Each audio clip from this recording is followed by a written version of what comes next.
अर्पित श्रीमान आपको चंद सुवासित फूल, अर्पित श्रीमान आपको चंद सुवासित फूल। क्षमा आप करना हमें हो जाए जो भूल, क्षमा आप करना हमें हो जाए जो भूल। आप ही आप हैं, आप ही आप हैं चर्चा में हर ओर, आप ही आप हैं चर्चा में हर ओर। अनुपम यश है आपका कोई और न छोड़, अनुपम यश है आपका कोई और न छोड़। सदा न कोयल बोलती, सदा न कोयल बोलती, सदा न खिलते फूल। ऐसे तिथि पधारते जब भाग्य हो अनुकूल, ऐसे अतिथि पधारते जब भाग्य हो अनुकूल। स्वागतम आपका कर रहा, स्वागतम आपका कर रहा हर सुमन। आप आए यहाँ, आप आए यहाँ आपको सत सत नमन, आप आए यहाँ आपको सत सत नमन। समस्त सचिवालय कर्मचारी कि जितने भी हमारे सदस्य हैं, संगठन के जो पदाधिकारी हैं, सभी आपका यहाँ आने पर जो है हार्दिक अभिनंदन करते हैं, स्वागत करते हैं। इससे पहले कि मैं स्वागत के लिए हिमाचल प्रदेश सचिवालय कर्मचारी महासंघ के प्रधान श्री भूपेंद्र सिंह बॉबी को मंच पर बुलाऊं, मेरा विनम्र आग्रह रहेगा हिमाचल प्रदेश सचिवालय कर्मचारी संगठन के वरिष्ठ उप प्रधान श्री चानन मेहता जी से कि वो मंच पर आए और माननीय मुख्यमंत्री महोदय के स्वागत में चंद शब्द कहे। श्री चानन मेहता जी।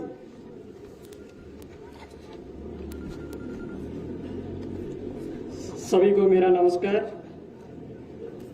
हिमाचल प्रदेश के जननायक माननीय मुख्यमंत्री परम आदरणीय श्री सुखविंदर सिंह सुक्खू जी, माननीय मंत्री ग्रामीण विकास तथा पंचायती राज श्री अनुरुद्ध सिंह जी, माननीय संसदीय सचिव श्री अवस्थी जी, माननीय विधायक श्री सुरेश जी, माननीय मुख्यमंत्री के कार्यकारी अधिकारी श्री गोपाल शर्मा जी,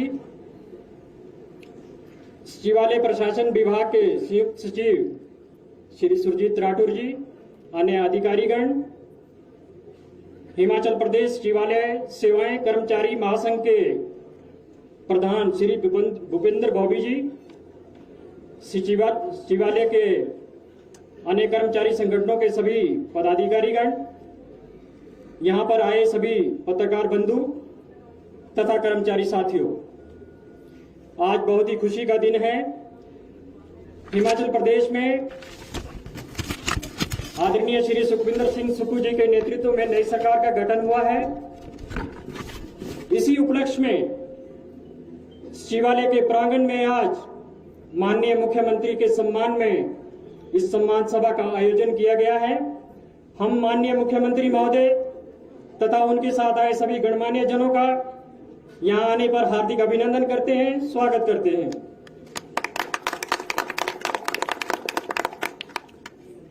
माननीय मुख्यमंत्री महोदय, आपके राजनीतिक जीवन का सफर बहुत ही बेहतरीन रहा है। एक सामान्य परिवार में जन्म लेने तथा जीवन में एक लंबे संघर्ष के बाद मुख्यमंत्री के रूप में आपको इस प्रदेश की सेवा करने का मौका मिला है। आपके राजनीतिक जीवन की इस नई पारी के लिए हम आपको बहुत बहुत शुभकामनाएं देते हैं। राजनीति में रहते हुए समाज सेवा, दृढ़ इच्छा शक्ति, सादगी और ईमानदारी आपकी पहचान रही है। समाज में शोषित, पीड़ित, वंचित और बेसहारा लोगों की वेदना और पीड़ा को आपने समझा है और उसको दूर करने का प्रयास किया है। प्रदेश के कर्मचारियों की भावना और संवेदनाओं को देखते हुए हिमाचल प्रदेश में आपने सबसे पहले इस बात को उठाया कि कर्मचारियों को पुरानी पेंशन बहाल होनी चाहिए। आज आपके नेतृत्व में बनी सरकार में कर्मचारियों का ये सपना साकार होने जा रहा है, जिसके लिए पूरे प्रदेश के कर्मचारी सदैव आपके आभारी रहेंगे। मुख्यमंत्री के रूप में ऐसे महान व्यक्तित्व को अपने बीच पाकर आज हम अपने आप को गौरवान्वित महसूस कर रहे हैं। आज पूरे प्रदेश में खुशियों का माहौल है। प्रदेश की जनता को नई सरकार से नई आशाएं हैं, नई अपेक्षाएं हैं। चुनौतियां बहुत हैं।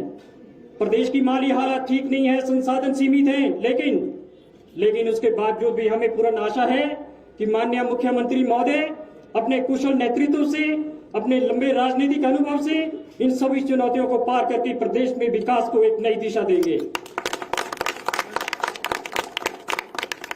किसी भी प्रदेश के विकास और उन्नति के लिए उस प्रदेश के लोगों की कड़ी मेहनत के साथ साथ शासन और प्रशासन का भी बहुत बड़ा योगदान रहता है।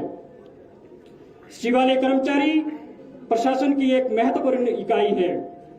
प्रदेश सरकार द्वारा जो भी नीतियां निर्धारित की जाती हैं, उन नीतियों को बनाने में, उन नीतियों को प्रदेश के कोने कोने तक पहुंचाने में तथा उन नीतियों को क्रियान्वित करने में सचिवालय कर्मचारियों का एक बहुत बड़ा योगदान रहता है। सचिवालय कर्मचारी पूरी ईमानदारी के साथ अपने कर्तव्य का निर्वहन करते आए हैं। माननीय मुख्यमंत्री महोदय, हम जानते हैं पूरे प्रदेश की जनता के सरोकार इस सचिवालय से जुड़े हुए हैं। इसलिए हमारे लिए यह सचिवालय कंक्रीट से बनी हुई इस इमारत का नाम नहीं है। सचिवालय नाम है, इसमें मेहनत, ईमानदारी और सत्यनिष्ठा से काम करने वाले कर्मचारियों का, अधिकारियों का सचिवालय नाम है। इस प्रदेश की जनता की आशाओं और आकांक्षाओं का, जहां से उनके लिए कल्याणकारी नीतियां बनती हैं, योजनाएं बनती हैं। इस सर्वोच्च संस्था के नाम के बनाने में वर्षों लगे हैं। ये नाम इसी प्रकार से बना रहे, इसके लिए हम हमेशा प्रयासरत रहेंगे। माननीय मुख्यमंत्री महोदय, आज आपके नेतृत्व में बनी सरकार प्रदेश की जनता के लिए नई योजनाएं, नए कार्यक्रम लेकर आई है। प्रदेश के आम जनमानस को इन योजनाओं का लाभ मिले, इसके लिए हम सबको मिलकर और ईमानदारी के साथ काम करना होगा। अंत में माननीय मुख्यमंत्री महोदय, हम आपको आश्वस्त करना चाहेंगे कि इस प्रदेश के विकास के लिए हम आपके साथ कंधे से कंधा मिलाकर चलेंगे। हमें आशा ही नहीं, विश्वास है कि आपके गतिशील नेतृत्व में यह प्रदेश चहुमुखी विकास करेगा तथा राष्ट्रीय और अंतर्राष्ट्रीय पटल पर अपना नाम अंकित करके यह प्रदेश परम वैभव की ओर आगे बढ़ेगा। बहुत बहुत धन्यवाद। जय हिमाचल। धन्यवाद मेहता जी। मेहता जी ने अपने विचार रखे। मेहता जी कह रहे थे कि माननीय मुख्यमंत्री महोदय दीन दुखियों के लिए शुरू से ही जो है मतलब कार्य करते आए हैं। इसका उदाहरण हम सभी लोगों ने देख लिया कि जैसे ही सरकार का गठन हुआ, माननीय मुख्यमंत्री महोदय मुख्यमंत्री बने, उन्होंने आते ही सुखाश्रय का जो है एक गठन किया कि जितने भी दीन दुखी पीड़ित बेसहारा लोग हैं उनको जो है वहां पर जो है उसकी सुविधा मिल सके, जिनका कोई नहीं है उनको जो है सहारा मिल सके। यही मुख्यमंत्री का एक बड़ी सोच है। अब मैं मंच पर आमंत्रित करना चाहता हूं हिमाचल प्रदेश सचिवालय कर्मचारी महासंघ के जुझारू प्रधान श्री भूपेंद्र सिंह जी को कि मंच पर आए और माननीय मुख्यमंत्री के स्वागत में अपने चंद शब्द कहें। भूपेंद्र सिंह। माननीय मुख्यमंत्री हिमाचल प्रदेश श्री सुखविंदर सिंह जी सुक्खू जी, उनके साथ विराजमान उनके नवरत्नों में से एक माननीय ग्रामीण विकास एवं पंचायती राज मंत्री श्री अनिरुद्ध सिंह जी, माननीय chief parliamentary secretary Shri Sanjay Awasthi ji, माननीय विधायक भोरंज श्री सुरेश जी, हमारे ही सचिवालय से सेवानिवृत्त हुए और माननीय मुख्यमंत्री महोदय के पास ओएसडी लगे श्री गोपाल शर्मा जी, इस महासंघ के 5 जो सदस्य संगठन है, सभी के प्रधान और अन्य पदाधिकारीगण, हिमाचल प्रदेश सचिवालय से जुड़े HP public service commission, state governor secretariat, Lokayukta, estate office से आए हुए मेरे कर्मचारी साथी, प्रदेश सचिवालय में स्थित हमारे जो बैंक्स के मैनेजर्स, कर्मचारीगण, यहां पर उपस्थित पुलिस के हमारे अधिकारी एवं कर्मचारीगण, होमगार्ड के मेरे साथी और सचिवालय के मेरी महिला एवं पुरुष जो सहकर्मी, आप सभी की तरफ से माननीय मुख्यमंत्री महोदय का हम सचिवालय के इस प्रांगण में हार्दिक अभिनंदन करते हैं। संविधान के 3 स्तंभों में से एक, जैसा कि आपको विदित है, एक महत्वपूर्ण स्तंभ कार्यपालिका को कहा जाता है और कार्यपालिका के जो मुखिया होते हैं वो प्रदेश के मुख्यमंत्री होते हैं और प्रदेश के मुखिया माननीय मुख्यमंत्री के रूप में अपने मंत्रिमंडल के सहयोगियों के साथ और प्रदेश में विराजमान एडमिनिस्ट्रेटर, हमारे ब्यूरोक्रेट्स और अन्य सचिवालय स्तर के अधिकारी और कर्मचारियों के साथ इस कार्यपालिका की सर्वोच्च संस्था, जिसको कि हिमाचल प्रदेश सचिवालय का नाम दिया जाता है, वहां पर कार्य करते हैं। जैसा कि मेरे साथी भाई ने कहा कि महोदय, आप परम आदरणीय है, आप माननीय है, ये सारे शब्द किसी भी व्यक्ति के लिए उसके पद से जुड़े हुए हैं, परंतु सबसे बड़ी बात, आप उन कुछ गिने चुने लोगों में से एक हैं जो कि पूरे प्रदेश के सुखुबाई हैं। क्या है भाइयों? क्या है भाइयों? क्या है भाइयों? आपको जानकारी है, अपने जो हिंदुस्तान के इतिहास में कोई भी नेता, कोई भी हमारे राष्ट्र आंदोलन हुए हैं, उसमें जो हमारे स्वतंत्रता सेनानी रहे हैं, बहुत कम के साथ जो हमारी पारिवारिक जो रिश्ते हैं वो जुड़े हैं। आपको याद होगा या आपको आत्मसात है, बापू कहा जाता है, राष्ट्रपिता कहा जाता है, तो एकदम से एक चेहरा सामने आ जाता है श्री महात्मा गांधी जी का।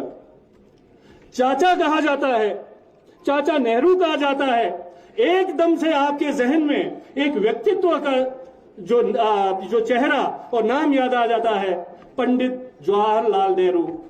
छोटा मुंह बड़ी बात रहेगी भूपेंद्र सिंह बॉबी के मुंह से और सचिवालय की इस प्राचीर से, वह दिन दूर नहीं है। आज तो आप राज्यभाई हैं, परंतु जैसा आगाज आपने किया है, आप निसंदेह राष्ट्रभाई के रूप में जाने जाएंगे। आपने जो कहावतें हैं, किसी टाइम सुनते थे, किसी शायर या शेर को सुनते थे, कोई गजलें सुनते थे, कोई कहावतें, कोई लोकोक्तियां सुनी जाती थी, आपने उनको महोदय सार्थक किया है। हमें लगता था कि नहीं, किसी को आह्वान, किसी को थोड़ा प्रोत्साहित करने के लिए ये चीजें बोली जाती हैं, परंतु आपको देखकर लगता है कि ये जो शब्द जो है, ये आप जैसे चंद लोगों के लिए कहे गए हैं।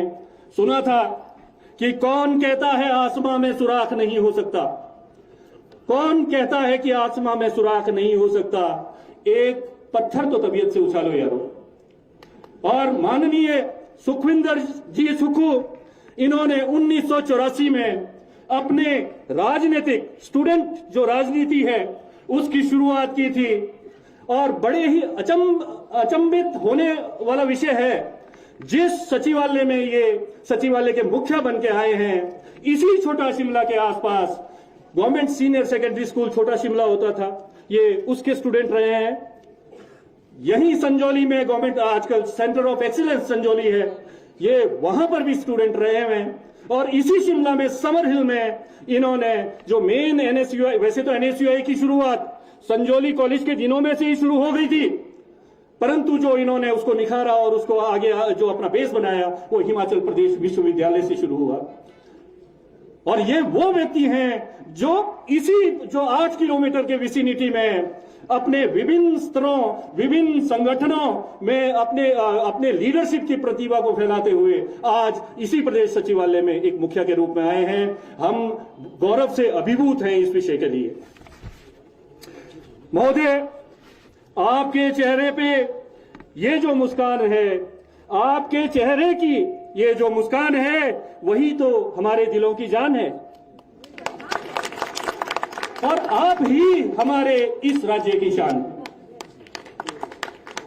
जो दिल का हो खूबसूरत, जो दिल का हो खूबसूरत, खुदा ने ऐसे लोग कम बनाए हैं। जो दिल का हो खूबसूरत, खुदा ने ऐसे लोग कम बनाए हैं। जिसे ऐसा बनाया है वही हमारे इस वेलकम सभा में आए हैं। महोदय, पूरी प्रदेश की जनता या पूरे कर्मचारी साथी जानते हैं कि आपने इनके दुखों को, इनके जड़ों को, इनकी समस्याओं के जड़ को छुआ है। और जो सबसे बड़ी समस्या की जड़ थी 2003 के बाद ओपीएस की जड़ थी, आपने कर्मचारी के उस जड़ को छुआ है। और आपने जो जड़ों में जो कीड़े पड़े थे, आपने उनको भी उखाड़ के फेंका है। जैसे ही आप आए थे, आपने कमीशन को सस्पेंड किया, तो आप जड़ों को मजबूत करना भी जानते हैं। आप जड़ों में जो कीड़े लगे हैं उनको भी उखाड़ फेंकना जानते हैं। ये आपकी बहुत बड़ी बात है। कर्मचारियों के प्रति सहानुभूति, लोग पढ़कर कर्मचारियों के प्रति अपनी सहानुभूति जताते हैं। माननीय मुख्यमंत्री महोदय,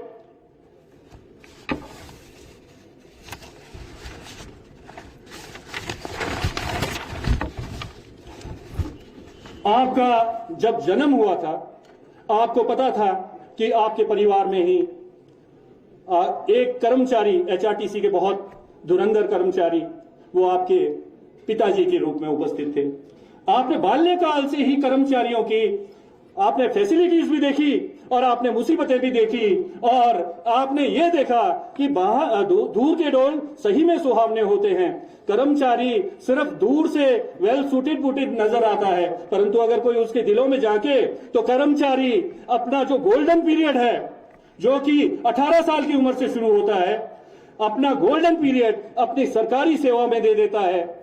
वो चाहे फिर सचिवालय में अपने पोस्टिंग ले, विधानसभा में पोस्टिंग ले, एचपी पब्लिक सर्विस कमीशन में पोस्टिंग ले, विश्वविद्यालय में पोस्टिंग ले, फील्ड के किसी डायरेक्टरेट में पोस्टिंग ले, दूर दराज के किसी इलाके में पोस्टिंग ले। और जाता कब है? आइदर रिटायरमेंट और death, which ever is earlier. आपको जानकारी है कि कर्मचारी अपना पीक जो पीरियड है, वो अपने जो कर्मचारियों से रिगार्डिंग जो दायित्व होते हैं उसको पूरा करने में लगा देता है। तो कई विडंबनाएं आती हैं कि जब वो अपने गांव में जाता है तो गांव में उनकी उपेक्षाएं भी की जाती है। परंतु आपने समझा क्यों? क्योंकि आपने ऐसे कर्मचारी की पीड़ा को झेला है। आप एक व्यवसायी के रूप में भी आप व्यवसायी की पीड़ा को भी जानते हैं, क्योंकि आपके ही कुछ एक मैं इंटरव्यू देख रहा था, तो यहीं पर छोटे शिमला में भी कहा जाता है कि हमारे सुखू भाई जी वो ऐसे क्या कहते हैं ईमानदार थे या कर्मठ थे, इन्होंने दूध भी बेचा है। किसान भगवान है हमारे मुख्यमंत्री महोदय, और स्टूडेंट राजनीति तो इनकी रही है। तो कौन सा ऐसा फील्ड है जिसको कि इन्होंने पढ़कर जिया हो? इन्होंने पढ़कर नहीं जिया है, इन्होंने उसको भोगा है। और यही वजह है कि ओपीएस के रूप में हमारी खुशकिस्मती है सचिवालय कर्मियों की कि ओपीएस के रूप में शायद कल ही पहले कैबिनेट में ये जो है पूरे प्रदेश के कर्मचारियों को एक बहुत समय से, लगभग 18 साल से जो अपेक्षित था, वो राइट आप दिलवाएंगे। और इस चीज के लिए आप जोरदार तालियों के हकदार हैं।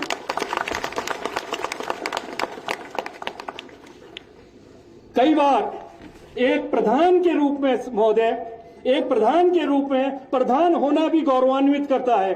आप लोगों को बहुत कम को जानकारी होगी कि सुखू बाई के अलावा अगर हमारे माननीय मुख्यमंत्री महोदय को इनके जो निकटतम जो सहयोगी है वो प्रधान जी नाम से भी बुलाते हैं।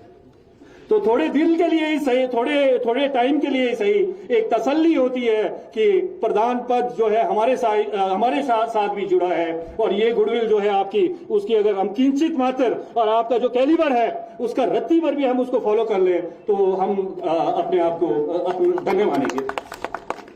महोदय, मुझे जानकारी है कि मैं आप तथा यहां उपस्थित हमारे कर्मचारी जन समुदाय के बीच में एक बाधा बन रहा हूं, परंतु मन लालची हो गया है। महोदय ब्रॉकहस्ट में रहता हूं मैं, और मुझे जब बताया गया था कि बॉबी आप टाइप 3 ब्रॉकहस्ट में जिस फ्लोर में रहते हैं उससे नीचे हमारे माननीय मुख्यमंत्री महोदय सेट नंबर 24 टाइप 2 ब्रॉकहस्ट में रहा करते थे। 26 और ये ऋतुराज जी हैं यहाँ पर, इनके पड़ोसी रहे हुए हैं। तो इससे मुझे किस बात की जानकारी मिली? आज तक सोचता था भूपेंद्र सिंह बॉबी हिमाचल में शिमला डिस्ट्रिक्ट के रोडू कंस्टिट्यूएंसी का एक सुदूर ग्राम पंचायत का एक लड़के के रूप में आया था, और पता नहीं कैसे प्रधान बन गया, क्योंकि यहां पर तो बहुत धुरंधर मेरे सहयोगी कर्मचारी अधिकारी साथी हैं। तो अब मुझे इस बात का जवाब मिला है कि जिस कॉलोनी से एक आम आदमी चीफ मिनिस्टर बन सकता है, तो कम से कम प्रधान और चेयरमैन तो हिमाचल प्रदेश सचिवालय का बन नहीं सकता था।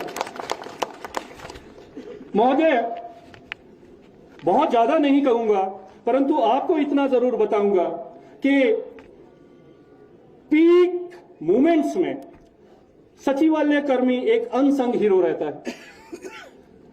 कोविड-19 अपने पीक पे था।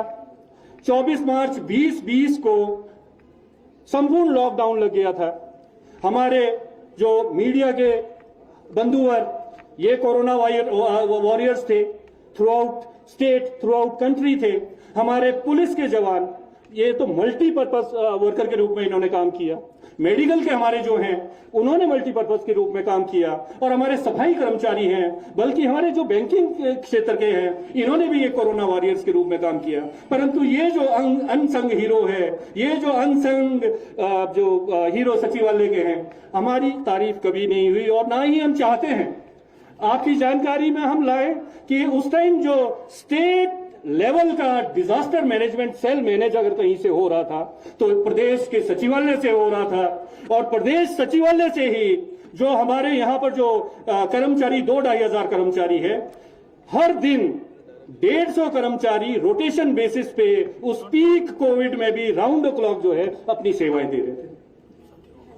तो ये हम जो सेक्रेटेरिएट अधिकारी और कर्मचारी है, ये हमारी एक बात रहती है कि हम परफॉर्म करते हैं, परंतु वापसी में किसी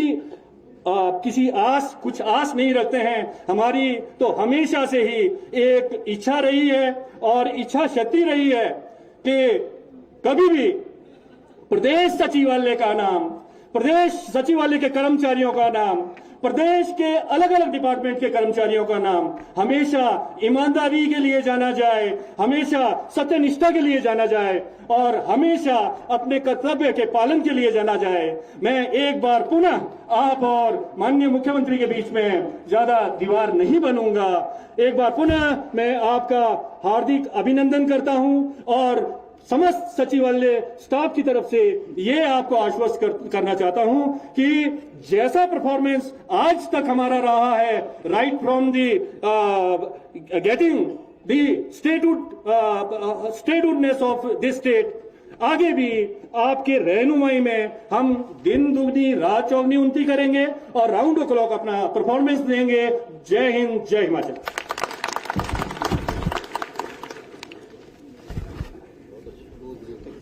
ये थे हमारे प्रधान भूपेंद्र सिंह बॉबी जी, जिन्होंने की माननीय मुख्यमंत्री महोदय की भी सारी बातों के बारे में बताया। ये हमारे लिए एक सौभाग्य का क्षण है कि माननीय मुख्यमंत्री महोदय जी का जो जीवन शुरुआती दौर जो है हमारे ही छोटा शिमला के आसपास ही गुजरा है, और इनके पिताजी भी जो है वो सरकारी कर्मचारी थे और सचिवालय में ही कार्यरत थे। तो हमारे को पूर्ण उम्मीद ही नहीं, विश्वास है कि जो कर्मचारियों की जो भी मांगे होंगी वो बिन मांगे ही मानी जाएंगी। मेरा अपना ये विश्वास है। महक उठा ये घर आंगन, महक उठा ये घर आंगन, जब से आप पधारे हैं, जब से आप पधारे हैं, ऐसा एहसास होता है, ऐसा एहसास होता है, जन्मों से आप हमारे हैं, जन्मों से आप हमारे हैं। बड़ी बेसब्री से सचिवालय के कर्मचारी आपका इंतजार सुनने के लिए कर रहे हैं। मैं विनम्र निवेदन करूंगा माननीय मुख्यमंत्री महोदय से कि मंच पर आए और सचिवालय के कर्मचारी साथियों को अपना आशीर्वाद दें। माननीय मुख्यमंत्री महोदय।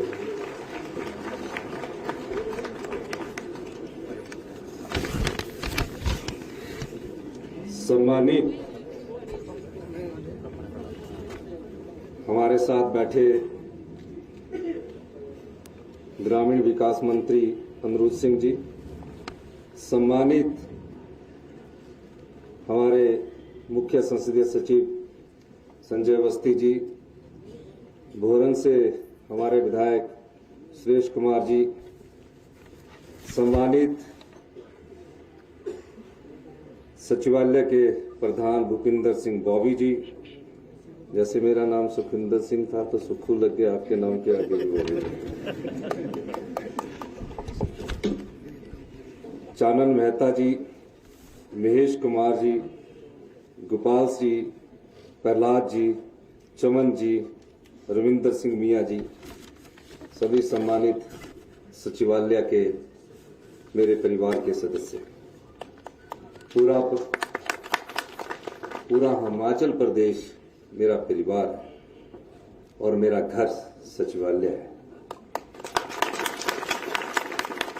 मैं जब आपकी बात सुन रहा था तो बहुत अच्छे वक्ता थे। गीता जी खड़ी है, मधु जी खड़े हैं, ललित जी खड़े हैं, उमेश सिंघा, पीछे भी हमारे काफी लोग खड़े हैं। ये मेरा बचपन जानते हैं और बचपन में जिस जगह मैं रहता था वहां सचिवालय के प्रधान जी ब्रॉकस्ट में रहते थे और टैब 2 सेट नंबर 26 मेरा घर हुआ करता था। तो हम मधु जी भी वहां बचपन से रहना, तो ब्रॉकस्ट में ही छोटे समय में जब मुझे लीडर कहा जाता था, गोपाल शर्मा जी हमारे बड़े भाई है, ओएसडी है, ये भी हमारे बारे में पूरा जानते हैं, तो लीडर कहते थे छोटे छोटे।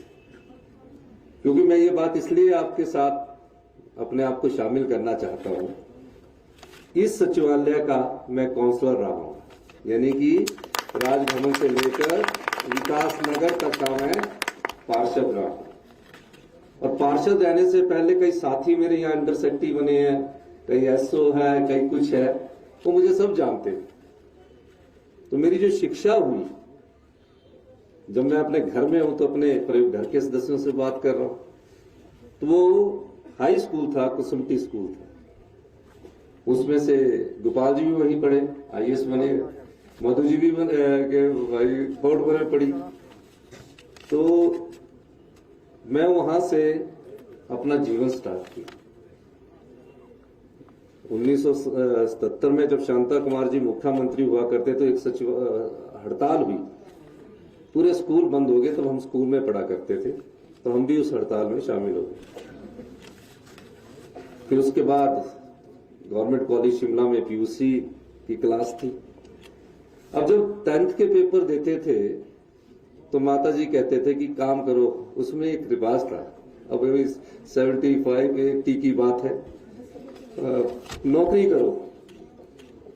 तो कईयों को मेरे राजनीतिक जीवन के साथ मेरे और व्यक्तिगत जीवन का भी नहीं पता होगा, खासकर पत्रकार बंधुओं को। तो अभी ब्रॉकस्ट में एक इंक्वायरी है पीडब्ल्यूडी की, टाई 4 के नीचे को, उस इंक्वायरी में मैं सुपरवाइजर लग गया। क्या लग गया? सुपरवाइजर। तो उसमें हमें दिहाड़ी क्या मिलती थी? 6.25 रुपए। तो 180 रुपए महीने के मिलने। तो हमने सब लड़कों ने जाकर, उसमें रिटे सिनेमा होता था, 1 रुपए 70 पैसे की टिकट होती थी, सिनेमा देखते थे। 3 महीने नौकरी लगने के बाद फिर पीयूसी में आ गए। पीयूसी में आने के बाद हम यहाँ आए तो मैंने यहाँ सीआर का इलेक्शन लड़ा। अब मेरा काम मेरे स्वभाव में था,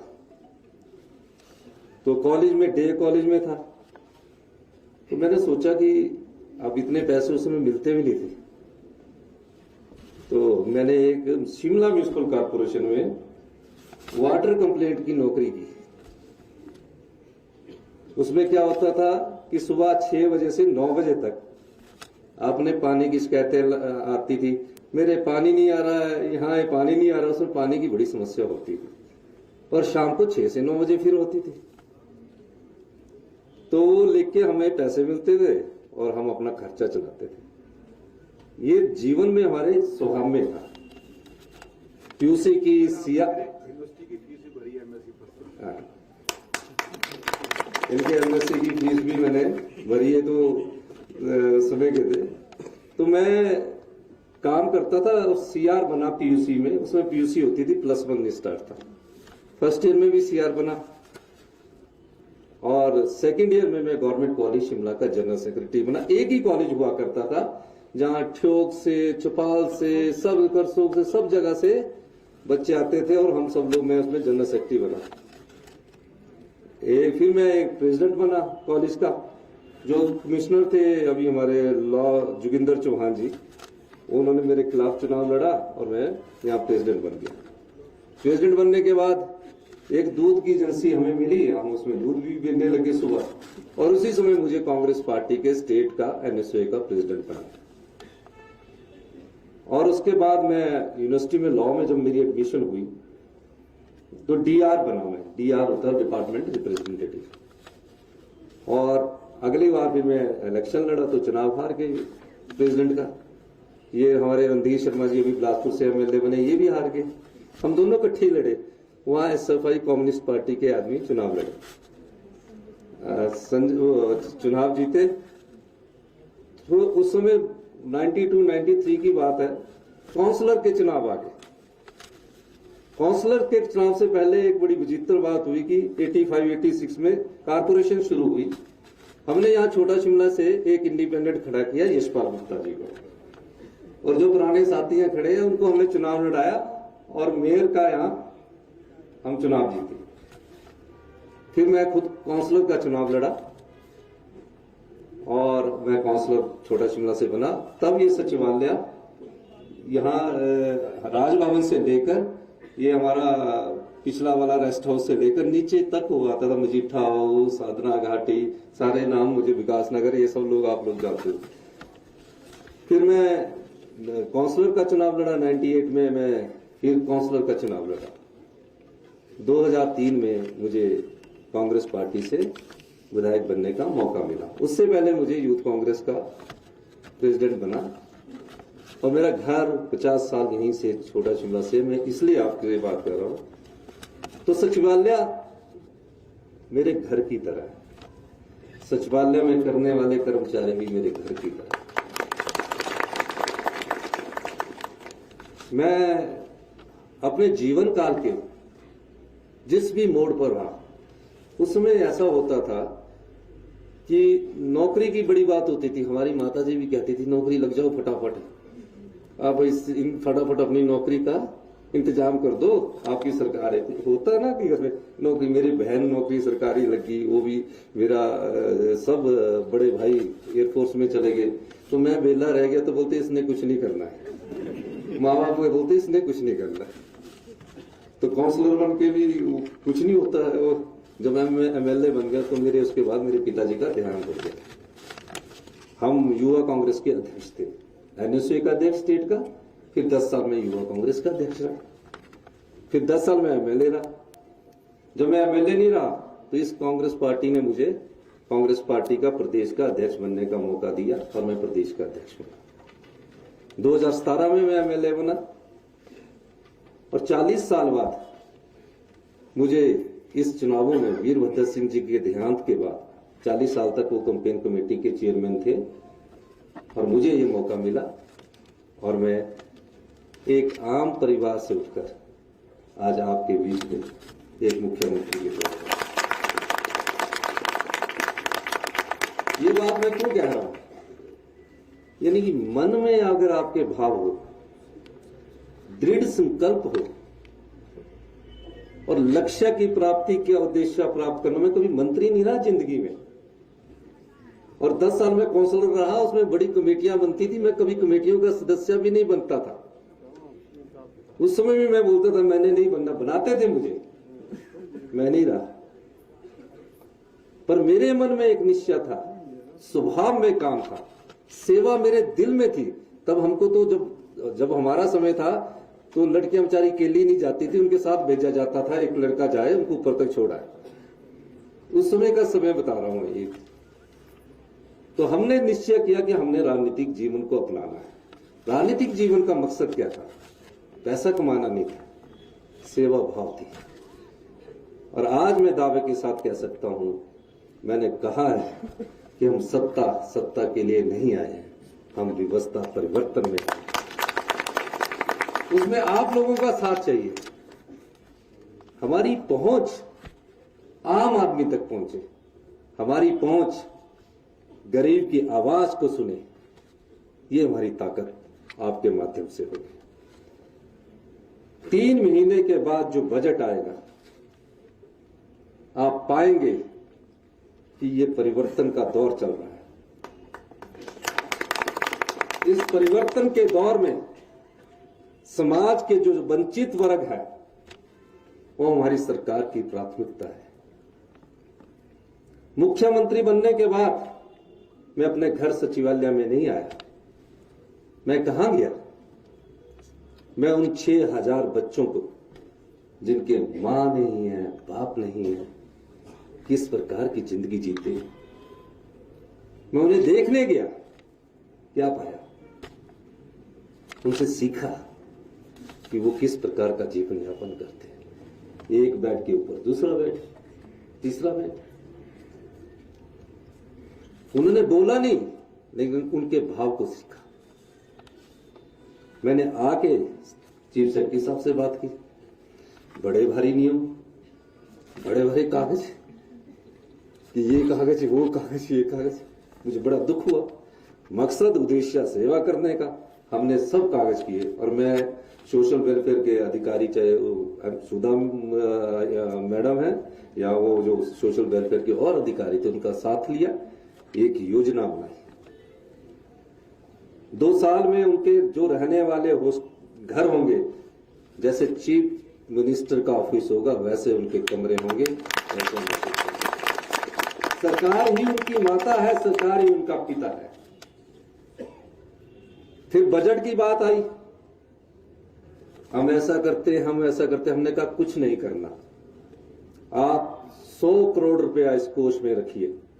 ये उन अनाथ बच्चे और एकल नारी और जो अपंग बच्चे, उनके लिए 100 करोड़ रुपए का, 101 करोड़ रुपए का सुख सहायता कोष बनाया, आश्रय कोष। उसमें क्या फैसिलिटीज है?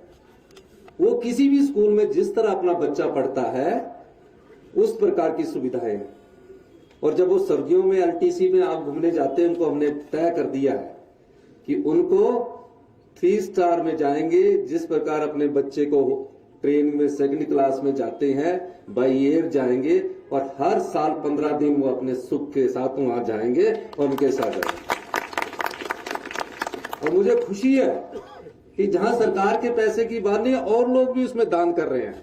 मैंने अपनी पहली पे और सभी विधायकों को कहा कि 1-1 लाख रुपया अपनी इस पहली पे का इस पुण्य कार्य में करें। ये क्यों कह रहा हूं मैं? ये मैं इसलिए कह रहा हूं, उनको ये महसूस ना हो, हम भी तो अपने बच्चे पालते हैं। अपने बच्चों के बाद हम उनका कैसे ख्याल रखते हैं, उस ढंग से। वो इंजीनियरिंग करना चाहेंगे, IIT में जाना चाहेंगे, MBBS के डॉक्टर बनेंगे, ट्यूशन बनेंगे, सब सरकार देगी। क्योंकि हम चाहते हैं कि उनको ये महसूस ना हो कि उनका इस जीवन में कोई नहीं है, सरकार है। ये हमारा दृष्टिकोण है। आने वाले समय में ऐसी महिलाएं जो समाज में पिछड़ चुकी है,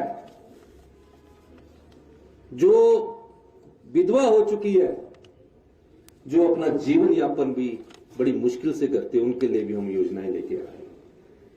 समाज का कौन सा वर्ग वंचित है, पहले उस दृष्टिकोण से हम आगे बढ़ रहे हैं और उनके लिए योजनाएं हम बजट में लेके आएंगे। बजट का मैं खुलासा नहीं कर सकता, तो सचिवालय वालों को सब पता होता है, क्योंकि आपके सब अंडर सेक्रेटरी और डिप्टी सेक्रेटरी है।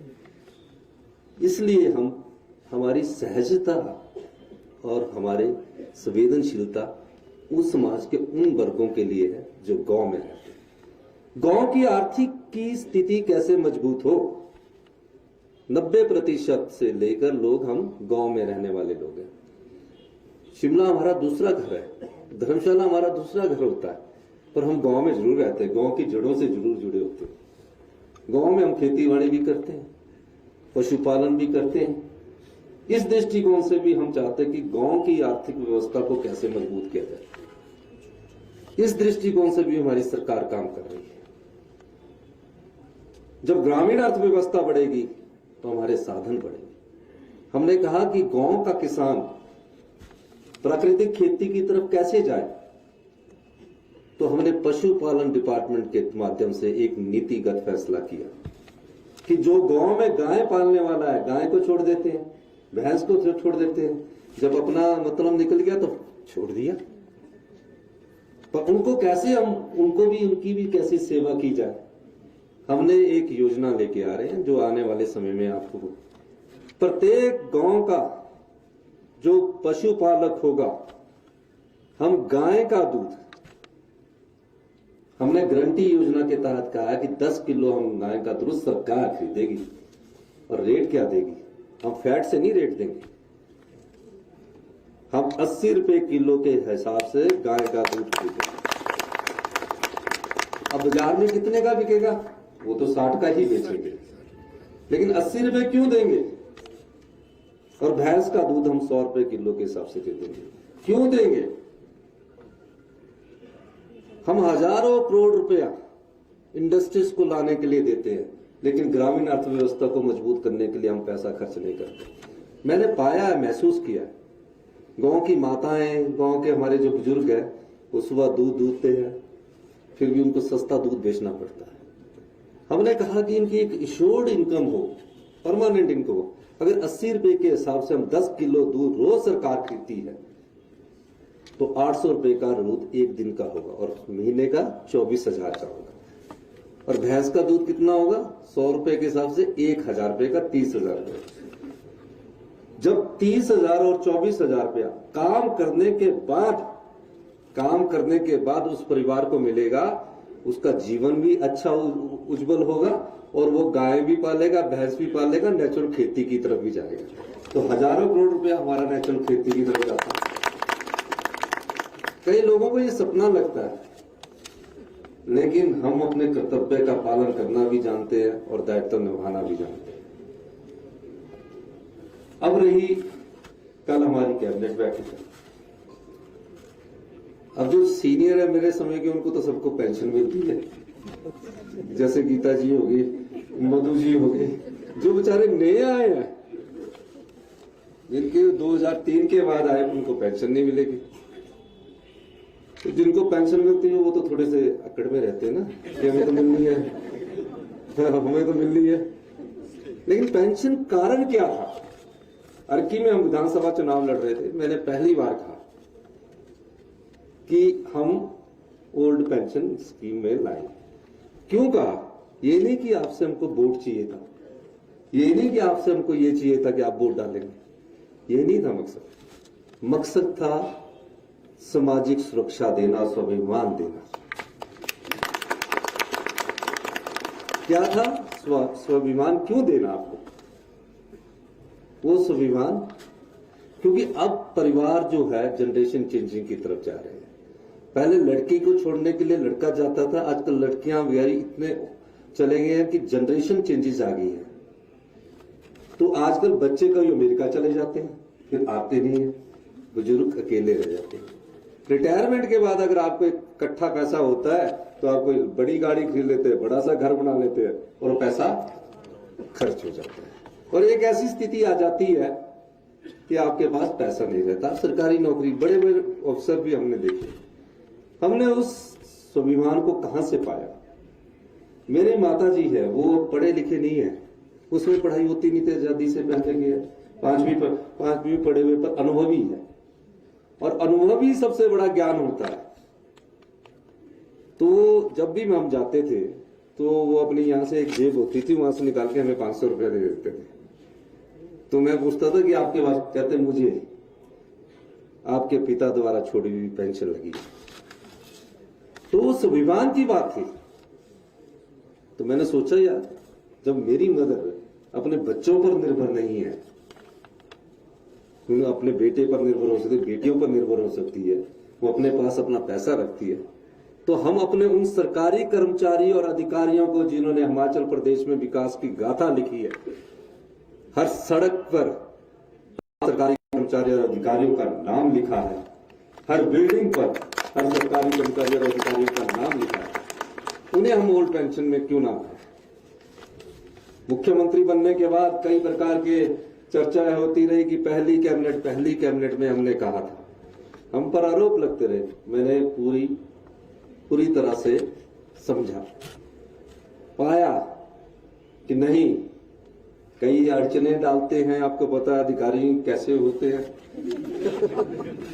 नीचे से अड़चन होती है, पैसा ही नहीं है, ये नहीं आएंगे, हम तो ऐसे हो जाएंगे, ऐसे हो जाएंगे।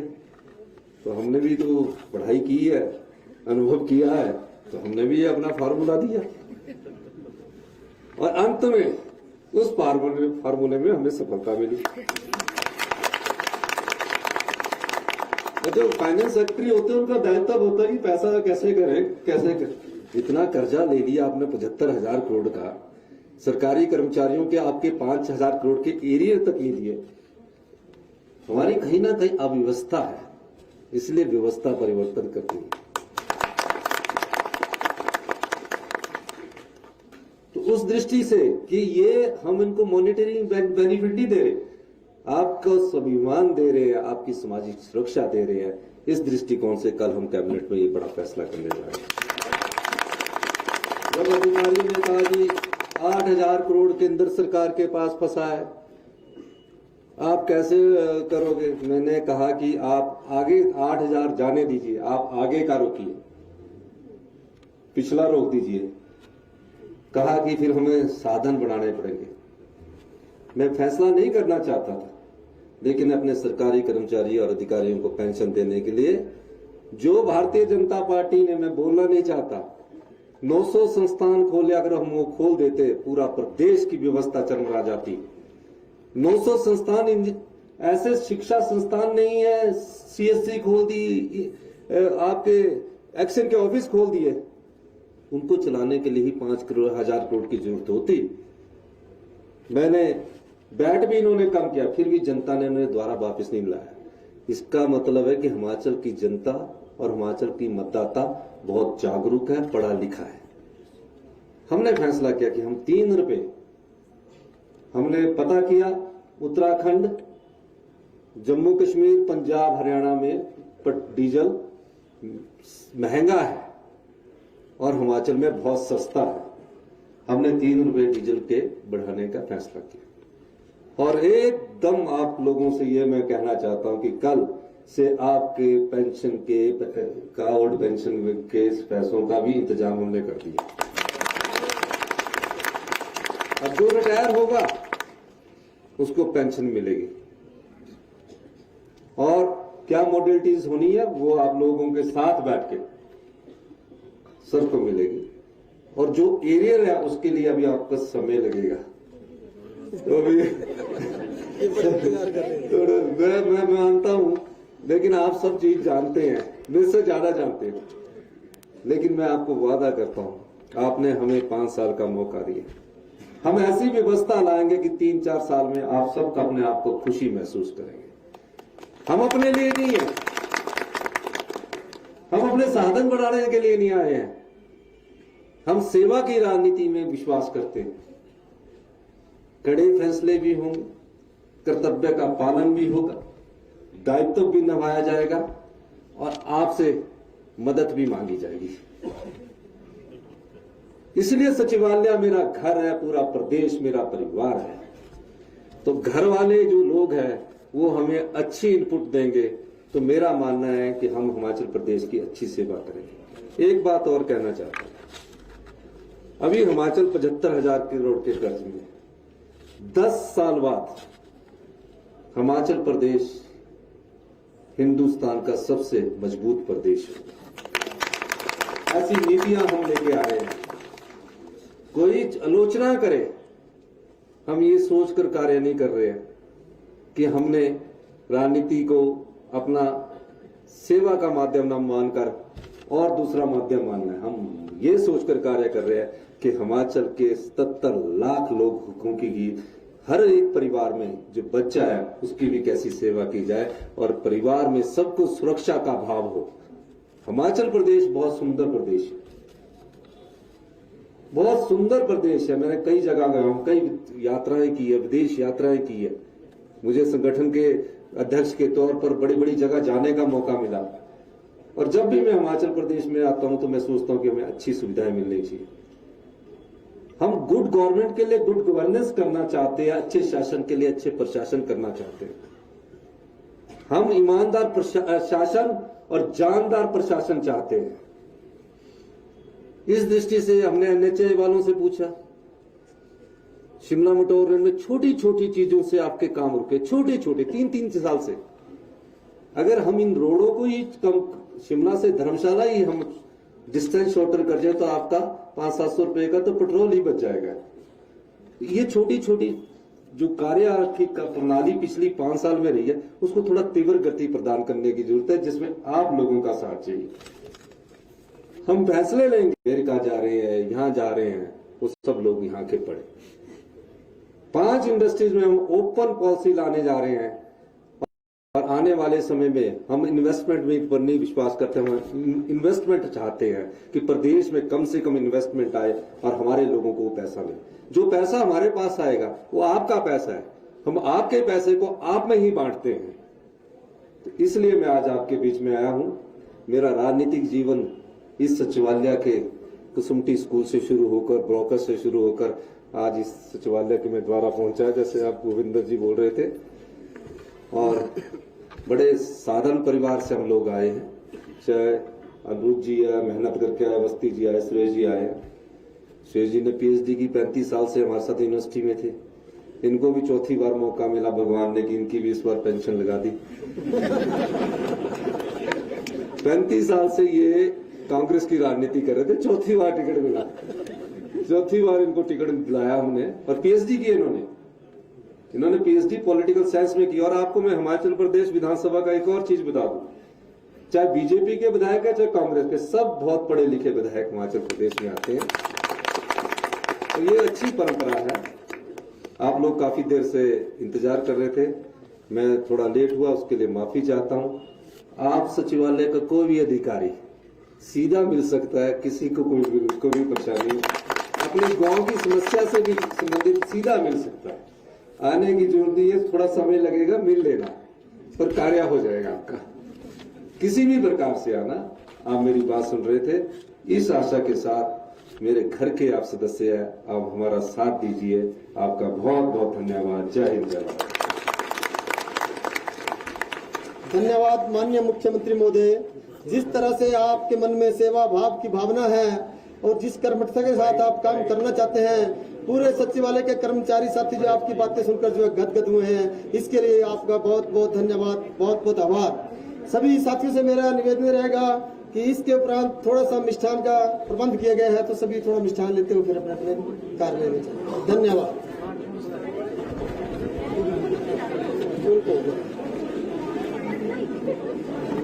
इस साइड मिष्ठान के डब्बे को देना रमेश जी। नहीं वो यार इधर बीच में